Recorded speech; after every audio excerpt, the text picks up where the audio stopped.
एक ऐसा युवा लड़का जिसके भीतर गांव के विस्थापितों का दर्द इस कदर घर कर जाता है कि वो सिस्टम के खिलाफ खड़ा हो जाता है। इंसाफ की मांग करते करते उसके हाथों में हथियार आ जाते हैं, वो पुलिस की रडार पर आ जाता है और आखिरकार कहानी का अंत एक खौफनाक पुलिस एनकाउंटर के साथ होता है। लेकिन इस पूरी बगावत, बंदूक और एनकाउंटर की कहानी के पीछे एक और ऐसी समानांतर कहानी चल रही थी जो इस लड़के की मौत के बाद अब और भी ज्यादा रहस्यमयी हो गई। इस लड़के के सोशल मीडिया प्रोफाइल को अगर आप खंगालेंगे तो वहां बार बार घूम फिरकर एक अनजान लड़की की तस्वीर सामने आती है।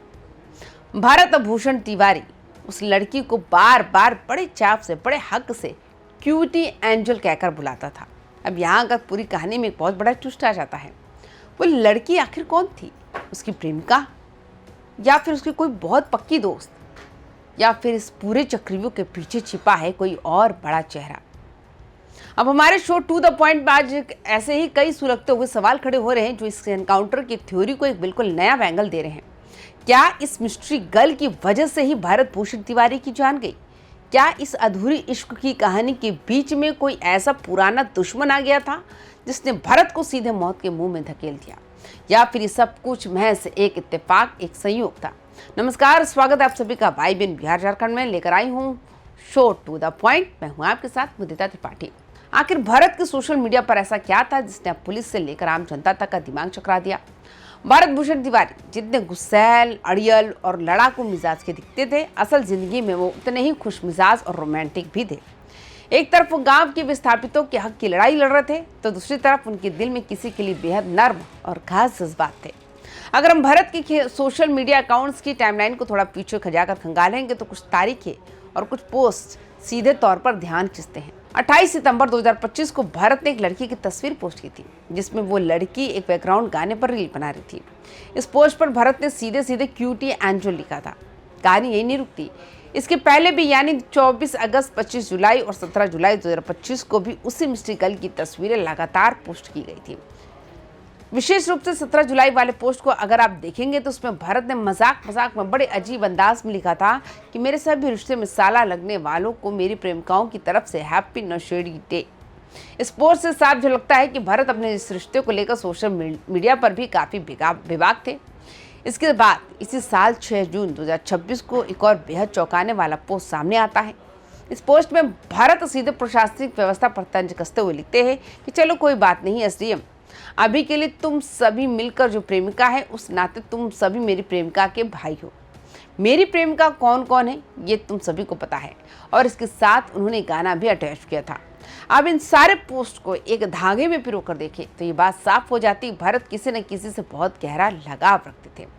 वो खुलकर पूरी बात तो दुनिया के सामने नहीं रख पाए, लेकिन उनके शब्द साफ बयां कर रहे थे कि वो किसी खास शख्स के बेहद करीब थे। अब यहाँ पर जो सबसे बड़ा सवाल खड़ा होता है वो ये कि क्या ये मिस्ट्री गर्ल भारत की इस खतरनाक जिंदगी के पीछे चल रहे किसी बड़े खेल का हिस्सा थी? क्या इस रिश्ते की वजह से समाज में या उनके दुश्मनों के बीच कोई जलन की भावना पैदा हो रही थी? या फिर ये एक बेहद साधारण सी मोहब्बत थी जिसका पूरा सच अब भारत की मौत के साथ हमेशा हमेशा के लिए दफन हो चुका है?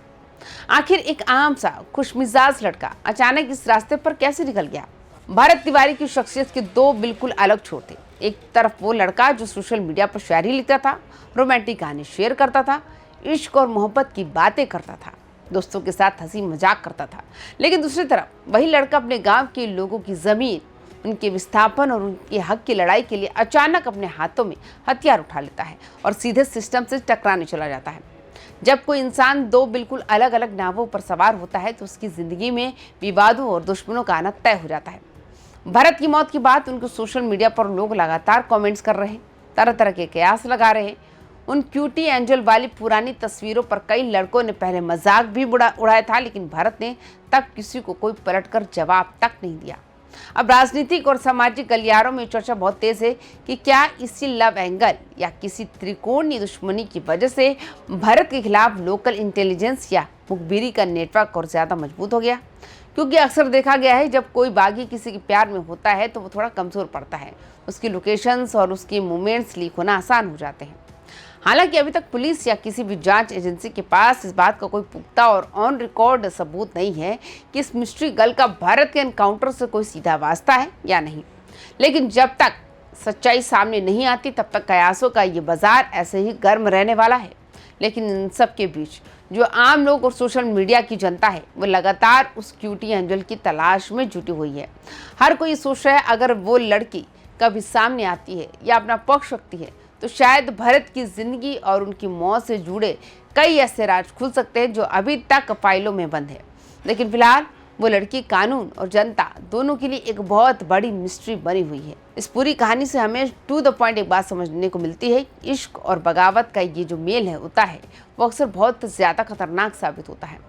भारत ने गांव के लोगों के लिए बहुत बड़ी लड़ाई चुनी, लेकिन अपने दिल के कोने में उन्होंने उस क्यूटी एंजल के लिए भी एक छोटी सी दुनिया बसाई थी।